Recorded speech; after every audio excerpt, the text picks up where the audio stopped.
let's get the opinion of the Conservative Shadow Minister for National Security, Alicia Kearns MP. Alicia, it's fantastic to have you on the programme.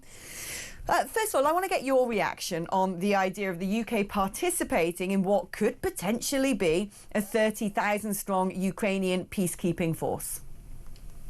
Long term, we have stood shoulder to shoulder with Ukraine more than any other country. However, it is far too premature to be committing our troops. I don't deal in hypotheticals when it comes to putting our people on the ground. We don't know what the terms of any peace deal will be. We don't even know if there will be a peace deal at this point. And imagine if it's a peace deal that actually gives Russia more territory than what they currently have, let alone the territory they're currently illegally holding. Are we really going to be willing to reinforce that and essentially suggesting that it's a just and fair peace? I'm really concerned because we know the Trump regime just want a end of fighting, but we in Europe need a solution that essentially protects us from any further expansionism or imperialism from Putin, not just the end of fighting at any cost.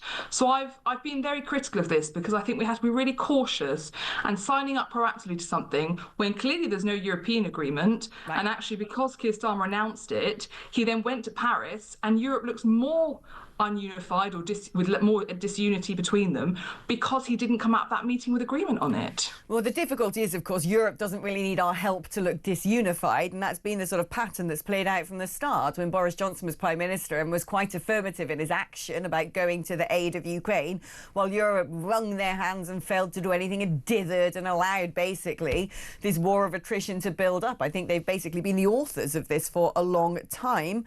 But I do take your point. I think that when you sort of said, well, yeah, I might commit troops, you've said it out loud, it's kind of hard to row back on that without looking weak.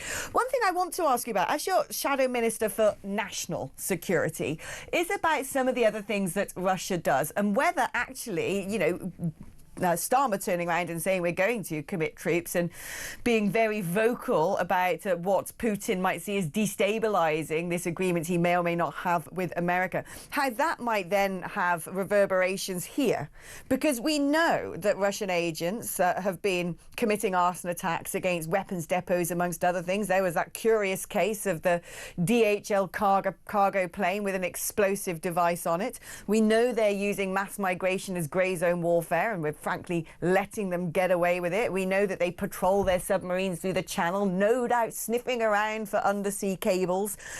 We know all these things. We know that Russia are basically already at war with us, albeit not with tanks and bombs. How much are we potentially provoking now Russia from coming after us with even more, possibly attacks on critical infrastructure, possibly mass cyber hacks? I mean, we're in a delicate position, aren't we?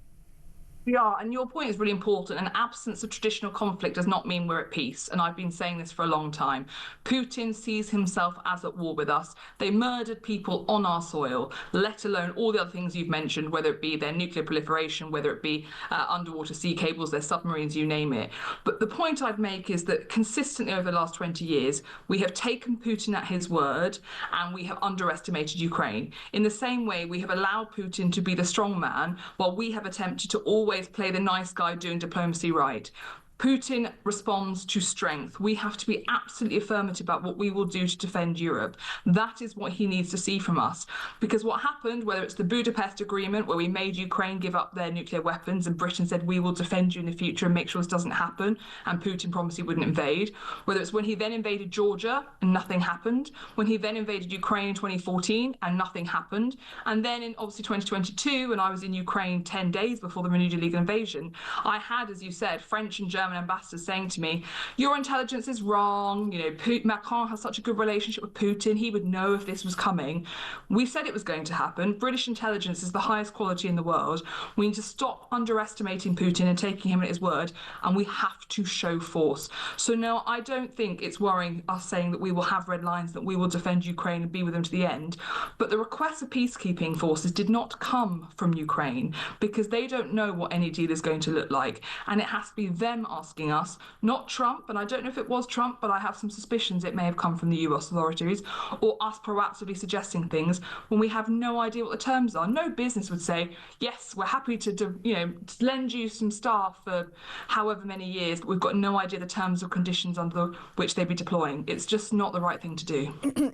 Now, you are Shadow Minister, which puts you in a different position, but were you the actual Minister for National Security, how much would you also be advising the government, given that Russia likes to exploit weakness?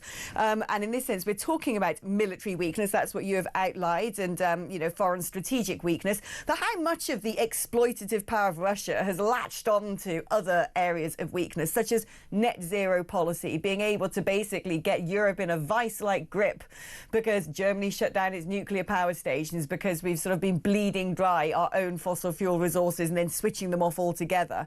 How much also is our weakness when it comes to open borders being exploited by Russia, being able to bus coachloads of people over to the border of Poland and Belarus, being able to drive mass migratory flows with Wagner mercenaries out of Africa? We have actually essentially allowed ourselves to be ridden roughshod over, for want of a better phrase, because we have, like you said, tried to be too nice, tried to be the world's good guys. How much of our actual uncombined overall strategic policy when it comes to all these issues, energy, open borders, is itself weak and needs to have a wake-up call and be tethered more to geopolitical reality? Look, everything needs to be tethered to geopolitical realities, because if you don't have national security, you can't have economic security. And I've long had this argument with so many people who say to me, no, economics is what matters. You can't have an economy if you are vulnerable geopolitically. That is what we learned in 2022 when Ukraine was invaded and the whole world suddenly saw an impact on their energy bills, but also on so many other things, and Africa started realising it wasn't getting the food it needed.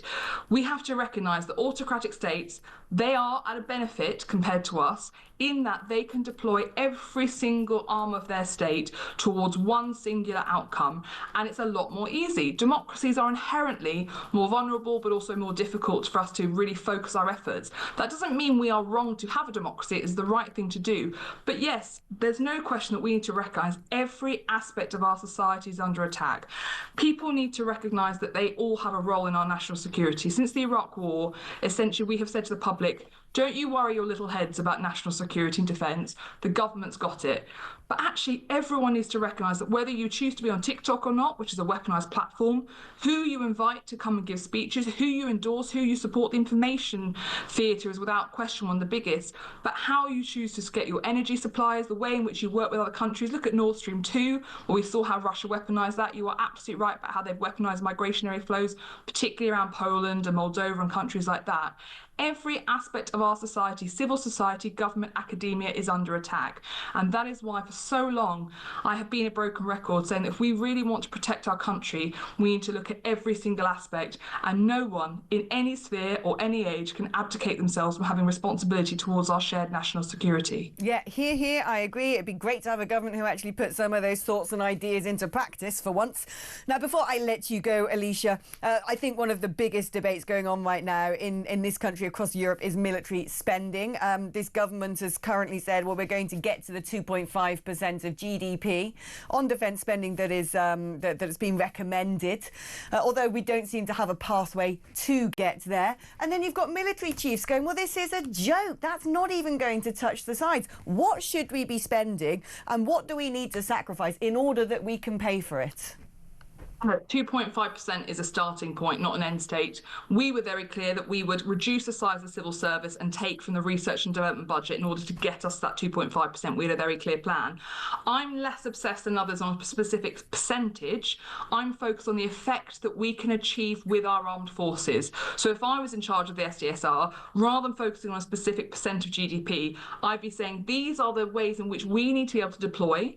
These are the capabilities and scientific advantages that we need to be focusing on. So all the AUKUS work is phenomenal, particularly the phase 2 kind of what people often call the sexy, more scientific tech weaponry bit of it, rather than the submarines that everyone focuses on.